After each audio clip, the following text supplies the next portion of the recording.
Homélie du Père Gilbert Adam sur l'Évangile selon saint Luc, chapitre 10, versets 25 à 37. Et voici qu'un docteur de la loi se leva et mit Jésus à l'épreuve en disant: Maître, que dois-je faire pour avoir en héritage la vie éternelle? Jésus lui demanda: Dans la loi, qu'y a-t-il d'écrit? Et comment lis-tu? L'autre répondit: Tu aimeras le Seigneur ton Dieu de tout ton cœur, de toute ton âme, et de toute ta force et de toute ton intelligence, et ton prochain comme toi-même. Jésus lui dit: Tu as répondu correctement. Fais ainsi, et tu vivras.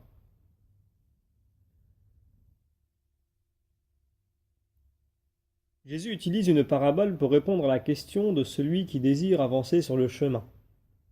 Il attend de cet homme une vraie réponse pour le réconforter sincèrement. Dans la charité, c'est le premier instant qui engage tout un cheminement. Nous sommes tentés de nous dérober, de détourner les yeux et de passer outre aux demandes de charité.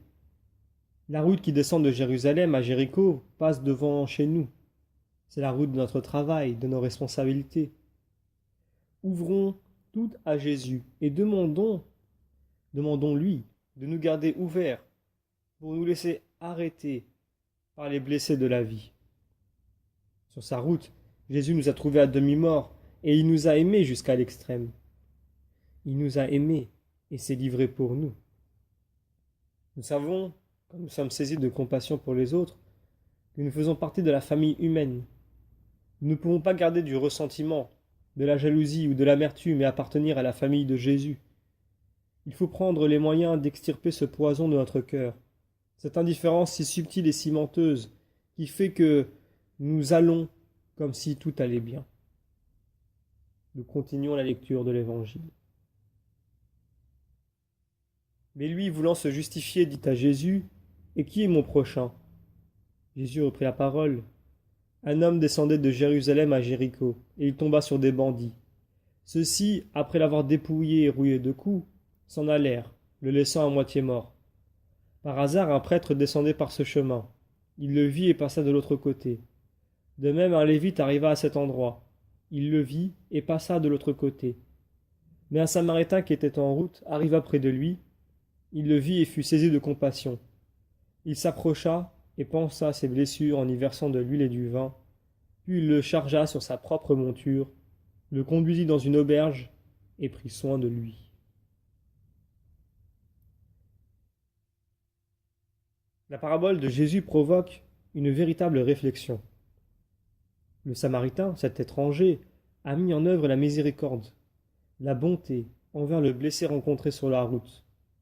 En arrivant près de la personne blessée, il a été remué, ému jusqu'aux entrailles des souffrances de cet homme. Il s'est mis à le soulager, sans se laisser arrêter par le sang et les plaies. Il fait les gestes qui sauvent, pour un homme dépouillé et roué de coups, et il le hisse sur sa propre monture. Le Samaritain prévoit un relais pour que le blessé soit laissé à l'aubergiste, car le Samaritain reviendra pour payer. Terminons la lecture de l'Évangile. Le lendemain, il sortit 2 pièces d'argent et les donna à l'aubergiste en lui disant: Prends soin de lui. Tout ce que tu auras dépensé en plus, je te le rendrai quand je repasserai. Lequel des trois, à ton avis, a été le prochain de l'homme tombé aux mains des bandits? Le docteur de la loi répondit: Celui qui a fait preuve de pitié envers lui. Jésus lui dit: Va, et toi aussi, fais de même.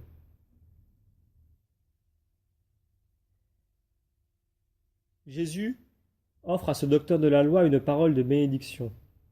Il le provoque dans sa capacité de répondre en son nom propre. Puis il l'envoie, conforté, à avancer dans l'inconnu, à faire face à l'imprévu. Et il rajoute cette pointe importante: tu auras la vie. La vie est dans la relation. Elle est dans la rencontre avec l'autre. L'homme qui demande: et qui donc est mon prochain? Sait, et de plus, une indication lui est donnée: va, et toi aussi fais de même. Jésus lui répond sous la forme d'une parabole qui met en situation face à l'inconnu. L'homme a répondu à Jésus, et de cet échange, il reçoit la force de répondre à cet amour, qui est le premier commandement. Il voit autrement, et la loi et la relation est lui-même. En fait, il y a caché au fond de notre cœur une peur de la souffrance et du handicap, de la blessure et de la mort. Jésus renverse la situation. Qui a été le prochain de l'homme blessé, attaqué par les bandits? De quoi l'autre a besoin? Qui est le prochain de l'homme? Jésus, le bon Samaritain qui vient me délivrer, car moi aussi je suis en mauvais état. Il me vit et il fut saisi de compassion. Demandons à Jésus la grâce d'être saisis de compassion les uns vis-à-vis des autres.